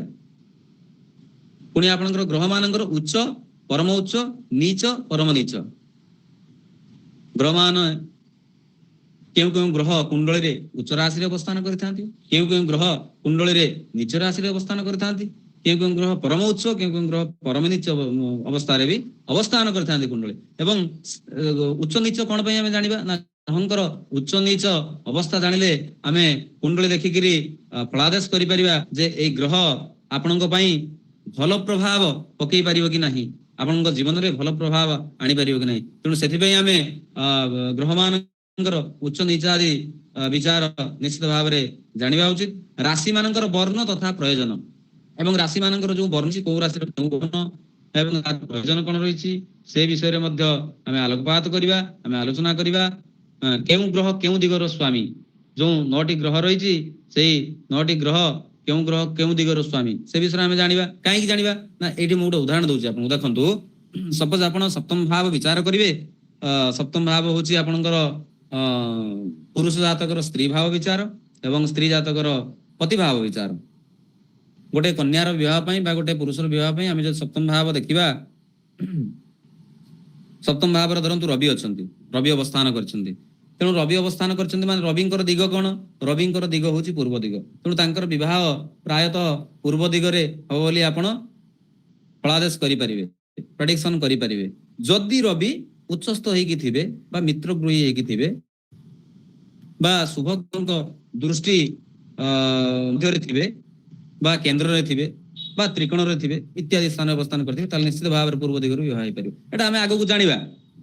ତାପରେ ଆପଣଙ୍କର ଗ୍ରହ ମାନଙ୍କର ଶୁଭ ତଥା ପାପ ସଂଜ୍ଞା, କେଉଁ ଗ୍ରହ ଶୁଭ ଗ୍ରହ ଏବଂ କେଉଁ ଗ୍ରହ ପାପ ଗ୍ରହ, ସେ ବିଷୟରେ ମଧ୍ୟ ଆମେ ନିଶ୍ଚିତ ଭାବରେ ଆଲୋଚନା କରିବା। ଗ୍ରହ ମାନଙ୍କର ନାମାନ୍ତର କ'ଣ ରହିଛି, ସୂର୍ଯ୍ୟାଦି ସପ୍ତ ଗ୍ରହଙ୍କର ବର୍ଣ୍ଣ ଏବଂ ଅଧିଦେବତା। ଯେଉଁ ସୂର୍ଯ୍ୟାଦି ସପ୍ତ ଗ୍ରହ ରହୁଛନ୍ତି, 2ଟି ଗ୍ରହକୁ ବାଦ ଦିଆଯାଇଛି, ରାହୁ କେତୁ ଯେହେତୁ ଛାୟା ଗ୍ରହ। ଯେଉଁ ସୂର୍ଯ୍ୟାଦି ସପ୍ତ ଗ୍ରହ ଅଛନ୍ତି ସେ ସପ୍ତ ଗ୍ରହଙ୍କର ବର୍ଣ୍ଣ କ'ଣ ରହିଛି ଏବଂ ତାଙ୍କର ଅଧିଦେବତା କିଏ ରହିଛନ୍ତି। ଅଧିଦେବତା କାହିଁକି ଜାଣିବା ନା ଯେଉଁ ମାନେ କୌଣସି ଗ୍ରହ ଗୋଟିଏ ଧର ଆପଣଙ୍କର ଅଶୁଭ ପ୍ରଭାବ ପକାଉଛି, ତେଣୁ ତାଙ୍କର ଅଧିଦେବତା ଜାଣିଲେ ଆମେ ସେଇ ଦେବତାଙ୍କର ଉପାସନା ମଧ୍ୟ ଆମେ କରିପାରିବା, ସେଇ ଗ୍ରହକୁ ଉପଶମ କରିବା ପାଇଁ, ସେଇ ଗ୍ରହ ଫଳକୁ ଉପଶମ କରିବା ପାଇଁ ଅଧିଦେବତାଙ୍କର ପ୍ରୟୋଜନ କ'ଣ ରହିଛି ଏସବୁ ବିଷୟରେ ମଧ୍ୟ ଜାଣିବା। ଗ୍ରହ ମାନଙ୍କର ପୁଂ ସ୍ତ୍ରୀ ନପୁଂସକ ତଥା ବିପ୍ରାଦି ଏବଂ ତତ୍ତ୍ୱ ମାନଙ୍କର ଅଧିପତି କ'ଣ ସେ ବିଷୟରେ ମଧ୍ୟ ଜାଣିବା। ଅର୍ଥାତ୍ ଗ୍ରହ ମାନଙ୍କର କେଉଁ ଗ୍ରହ ପୁରୁଷ ସଂଜ୍ଞକ ଗ୍ରହ ଏବଂ କେଉଁ ଗ୍ରହ ସ୍ତ୍ରୀ ସଂଜ୍ଞକ ଗ୍ରହ ଏବଂ କେଉଁ ଗ୍ରହ ନପୁଂସକ ସଂଜ୍ଞକ ଗ୍ରହ, ଏସବୁ ବିଷୟରେ ମଧ୍ୟ ଆମେ ଜାଣିବା। ଏବଂ ବିପ୍ରାଦି ସଂଜ୍ଞା, କେଉଁ ଗ୍ରହ ବିପ୍ର, କେଉଁ ଗ୍ରହ ମାନେ ଯୋଉ ରହିଛି କ୍ଷତ୍ରିୟ, କିଏ ବୈଶ୍ୟ, କିଏ ଶୂଦ୍ର ଇତ୍ୟାଦି ବିଷୟରେ ମଧ୍ୟ ଆମେ ଆଲୋଚନା କରିବା। ଏବଂ ତତ୍ତ୍ୱ ମାନଙ୍କର ଅଧିପତି ଯେଉଁ ସେ ବିଷୟରେ ମଧ୍ୟ ଆଲୋଚନା କରିବା। ଗ୍ରହ ମାନଙ୍କର ରସ ତଥା ରସର ଅଧିପତି କେଉଁ ଗ୍ରହ ଜାଣିବା। କେଉଁ ଗ୍ରହଙ୍କର ଶୁଭ ଏବଂ କାଳ ଏବଂ ଋତୁ ମାନଙ୍କର ସ୍ୱାମୀ କେଉଁ ଗ୍ରହ ସ୍ୱାମୀ ଅଧିପତି, କେଉଁ ଗ୍ରହ ଅଧିପତି, ଲୋକସ୍ୱାମୀ ଗ୍ରହ କିଏ, ଗ୍ରହ ମାନଙ୍କର ସ୍ୱରୂପ ଏବଂ ଗୁଣ କ'ଣ। ଗ୍ରହ ମାନଙ୍କର ସ୍ୱରୂପ ଭିନ୍ନ ଥାଏ ଏବଂ ଗୁଣ ଭିନ୍ନ ଥାଏ, ଆବଶ୍ୟକତା ରହିଛି। ଗ୍ରହ ମାନଙ୍କ ନୈସର୍ଗିକ very important, କେଉଁ ଗ୍ରହ ମିତ୍ର ଶତ୍ରୁ ଏବଂ ସମ ମିତ୍ର ସମ। ତାପରେ କରିବା ସପ୍ତମ ଭାବରେ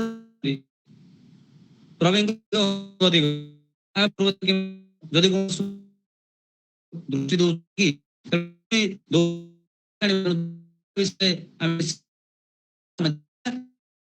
ତାହେଲେ ଆମେ ଜାଣିପାରିବା।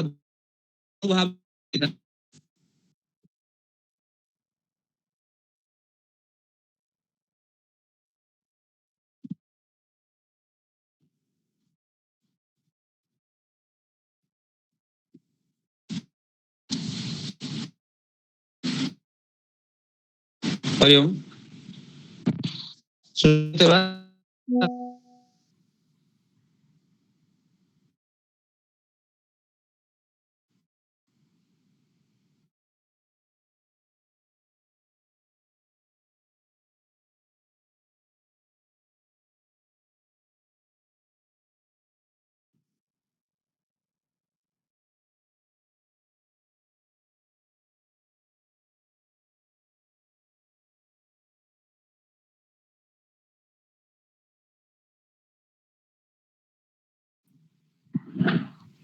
हरि ओम। हरि ओम। ଶୁଣାଯାଉଛି ମୋ ଭଏସ ଆସୁଛି? ନିଶ୍ଚିତ ଭାବରେ କେତେବେଳେ କ'ଣ କେମିତି ନେଟୱାର୍କ ପ୍ରୋବ୍ଲେମ ରହୁଛି। ଏବେ ତ ପ୍ରାୟତଃ ସର୍ବତ୍ର ଉତ୍କଳ ପ୍ରଦେଶରେ ବୃଷ୍ଟି ହେଉଛି, ବୃଷ୍ଟି ବିଭିନ୍ନ ପ୍ରକାର ଝଡ଼ ପବନ ତୋଫାନ ଇତ୍ୟାଦି ହଉଛି, ତେଣୁ ନେଟୱାର୍କ ପ୍ରୋବ୍ଲେମ ରହୁଛି। ତେଣୁ ଯେତେବେଳେ ବି ଭଏସ ଟିକେ ପ୍ରୋବ୍ଲେମ ଆସିବ ଆପଣ ମାନେ ସୂଚନା ଦେବେ, ସେଥିପାଇଁ ଆମେ ଦୁଃଖିତ। ଠିକ ଅଛି, ଆମେ ଆଗକୁ ଯିବା।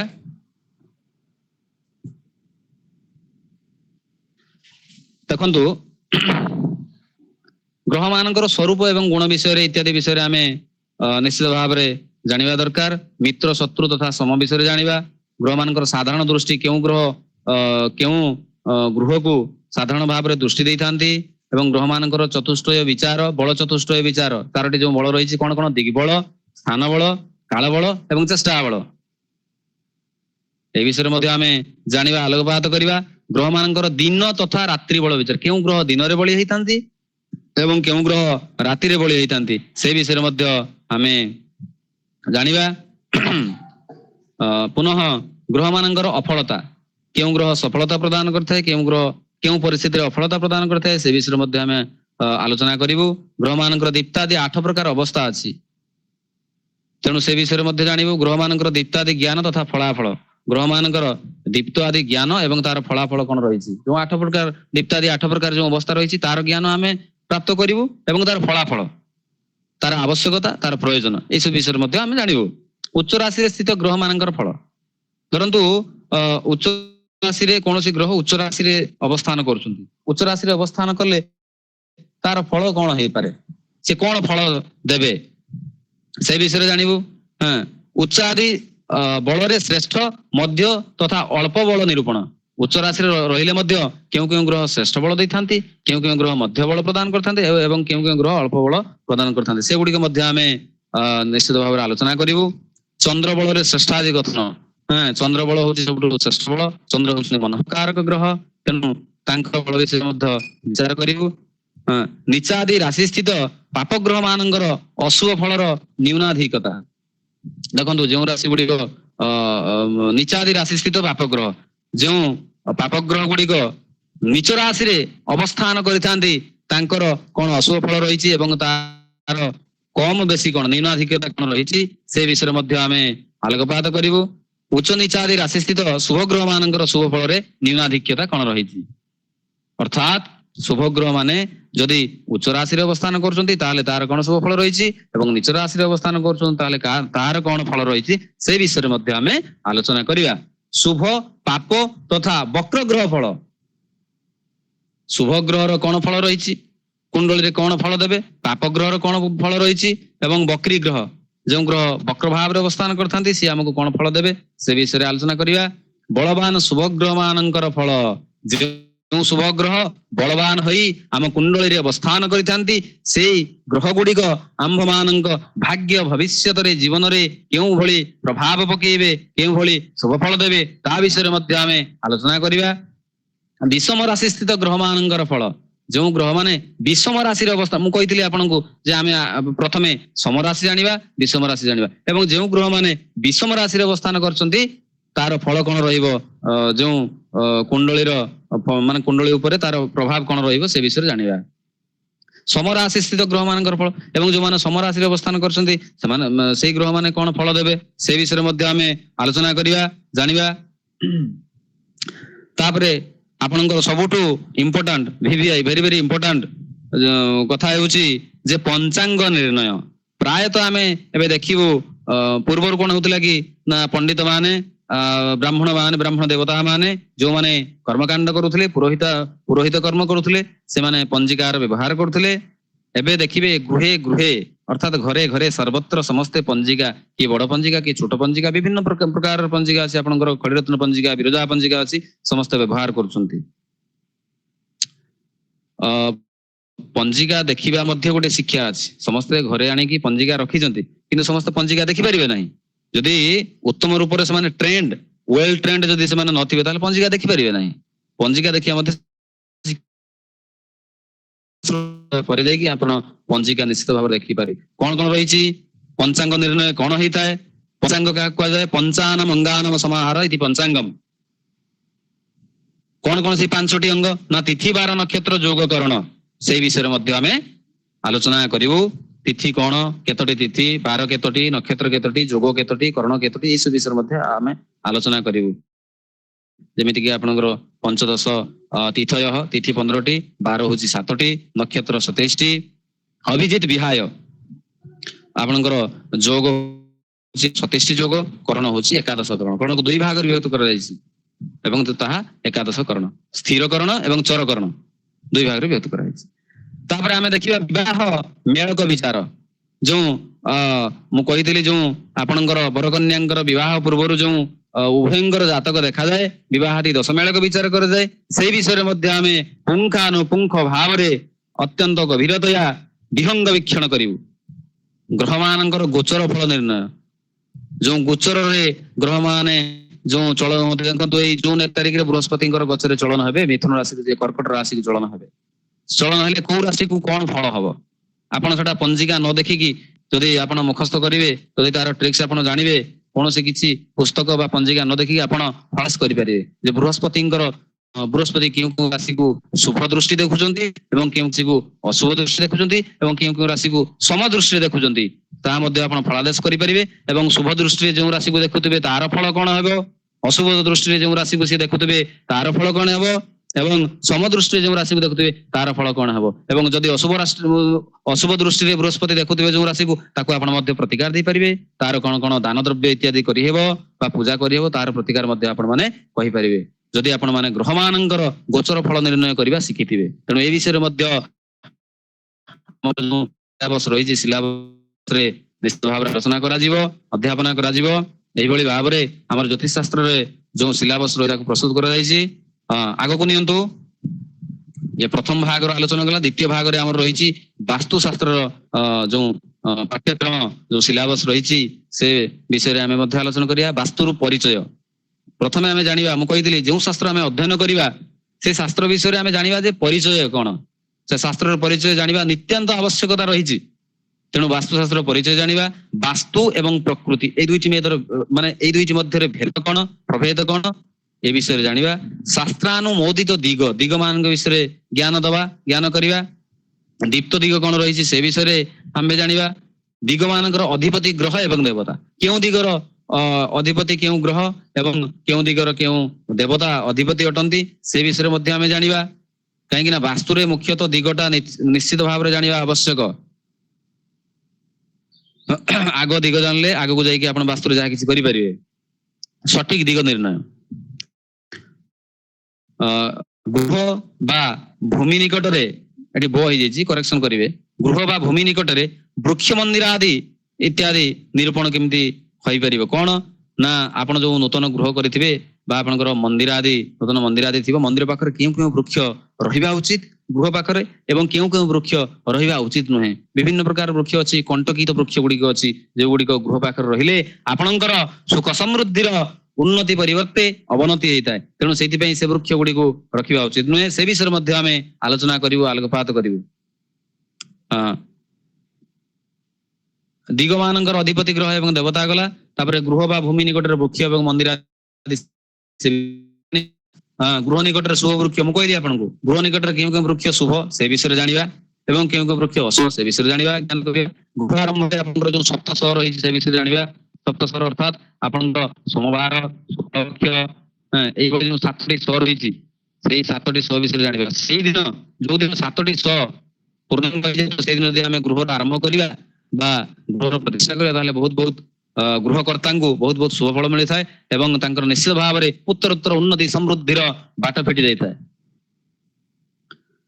ତାପରେ ଆମେ ଜାଣିବା ନିଷେଧ ସମୟ। କୋଉଟା ନିଷେଧ ସମୟ? ଗୃହ ଆରମ୍ଭ ବା ଗୃହ ପ୍ରବେଶ ଇତ୍ୟାଦି ନିଷେଧ ସମୟ କୋଉଟା ଜାଣିବା ସେ ବିଷୟରେ। ନାଗ ଶୁଦ୍ଧି କଣ ରହିଛି? ଦେଖନ୍ତୁ ବାସ୍ତୁରେ ନାଗ ଶୁଦ୍ଧି ବିଷୟରେ ଜାଣିବା ନିତ୍ୟାନ୍ତ ଆବଶ୍ୟକତା ଅଟେ। ଯେତେବେଳେ ଆମେ ଗୋଟିଏ ନୂତନ ଗୃହ ଆମେ ଯେତେବେଳେ ଶୁଭ ଦେଉଛୁ, ସେ ଶୁଭ ଯୋଉ ଦଉଛୁ, ଖନନ ହଉଛି, ଆପଣ କୋଦାଳ, ଆମର ଏପଟେ କୋଦାଳ କୁହନ୍ତି, ପ୍ରାନ୍ତୀୟ ଭାଷାର ବିବିଧତା ରହିଛି, ସେଥିପାଇଁ ଆପଣ କଣ କହୁଥିବେ, ଯୋଉ ତାଡା ଯାଏ, ମାଟି ଯୋଉଟା ତାଡା ଯାଏ, ସେଇ କୋଦାଳରେ ଆପଣଙ୍କର 3 ଥର ତାଡିବା ପାଇଁ ପଡେ ଶୁଭ ସମୟ ଦେଖିକି। ସେଟା ଶୁଭ ଦିଅନ୍ତି ଯିଏ ଗୃହକର୍ତ୍ତା। ତ ଏବଂ ସେଇ କୋଣରେ ପୂଜା ହେଇଥାଏ, ତାଡିଥାନ୍ତି। ତ ଗୃହ ନାଗ ଶୁଦ୍ଧି କଣ ପାଇଁ ଦେଖିବା ନା ନାଗଙ୍କର ଚଳନ 3 ମାସକୁ ଥରେ ହେଇଥାଏ। ସେ ଚାରିପଟେ ଏମିତି ଚଳନ କରନ୍ତି, 3 ମାସକୁ ଥରେ ହୋଇଥାଏ। ତ ତେଣୁ 3 ମାସକୁ ଥରେ ତାଙ୍କର ମସ୍ତକ କେଉଁ ଦିଗରେ ରହୁଛି, ତାଙ୍କର ହୃଦୟ କୋଉ ଦିଗରେ ରହୁଛି, ତାଙ୍କର ଉଦର କୋଉ ଦିଗରେ ରହୁଛି, ତାଙ୍କର ପୁଚ୍ଛ କୋଉ ଦିଗରେ ରହୁଛି ଇତ୍ୟାଦି ଜାଣିବା ଦରକାର। କାହିଁକି ନା ଯେତେବେଳେ ଆପଣ ଶୁଭ ଦେବେ, ଯଦି ଯୋଉ କୋଣରେ ଆପଣ ଶୁଭ ଦେବେ ସେଇ କୋଣରେ ଯଦି ତାଙ୍କର ମସ୍ତକ ଥିବ ବା ଯଦି ତାଙ୍କର ଉଦର ଥିବ ସେଇ କୋଣରେ ଆପଣ ଯଦି ଖୋଳି ଦେବେ, ତାଡି ଦେବେ, ତାହେଲେ ଆପଣ ଯୋଉ ଗୃହକର୍ତ୍ତାଙ୍କର ବିଭିନ୍ନ ପ୍ରକାର ଅସୁବିଧାର ସମ୍ମୁଖୀନ ହେବେ। ତେଣୁ ସେ ଭୁଲ କରିବା ଉଚିତ ନୁହଁ। ତେଣୁ ନାଗଶୁଦ୍ଧିର ବିଚାର ନିଶ୍ଚିତ ଭାବରେ ଜାଣିବା ଉଚିତ। ଗୃହ ଆରମ୍ଭରେ ସୂର୍ଯ୍ୟ ଶୁଦ୍ଧି, ମୁଖ୍ୟ ଭାବରେ ରବି ଶୁଦ୍ଧି ଆଲୋଚନା କରିବା ଉଚିତ। ଗୃହ ଆରମ୍ଭରେ ଚନ୍ଦ୍ର ଶୁଦ୍ଧି ଜାଣିବା ଉଚିତ। ଚାନ୍ଦ୍ର ମାସ କଣ ସେ ବିଷୟରେ ଜାଣିବା, ପକ୍ଷ ଶୁଦ୍ଧି ରହୁଛି କି ନାହିଁ ସେ ବିଷୟରେ ଜାଣିବା, ଏବଂ ତିଥି ଫଳ କଣ ଅଛି ସେ ବିଷୟରେ ଜାଣିବା। ବାର ଫଳ, କେଉଁ ତିଥିରେ ଗୃହ କଲେ ଆମକୁ ଶୁଭ ଫଳ, କେଉଁ ମାସରେ ଗୃହ କଲେ ଆମକୁ ଶୁଭ ମିଳିବ, କେଉଁ ତିଥିରେ, କେଉଁ ବାରରେ, କେଉଁ ନକ୍ଷତ୍ରରେ ଗୃହ କାର୍ଯ୍ୟ ଆରମ୍ଭ କଲେ ଆମକୁ ଶୁଭ ଫଳ ମିଳିବ ବା ଗୃହକର୍ତ୍ତାକୁ ଶୁଭ ଫଳ ମିଳିବ, ଏଇସବୁ ବିଷୟରେ ଆମେ ଆଲୋଚନା କରିବା। ଗୃହ ଆରମ୍ଭରେ ବିଶେଷ ଯୋଗ, କିଛି ବିଶେଷ ଯୋଗ ଅଛି ଗୃହ ଆରମ୍ଭରେ, ଯଦି ଆମେ ସେଇ ବିଶେଷ ଯୋଗରେ ଯଦି ଆମେ ଗୃହ ଆରମ୍ଭ କରିବା ବା ଗୃହ ପ୍ରବେଶ ଇତ୍ୟାଦି ବାସ୍ତୁ ଶୁଭ କାର୍ଯ୍ୟ କରିବା, ତାହେଲେ ନିଶ୍ଚିତ ଭାବରେ ଗୃହକର୍ତ୍ତାଙ୍କର ଶୁଭ ଏବଂ ମଙ୍ଗଳ ହୋଇଥାଏ।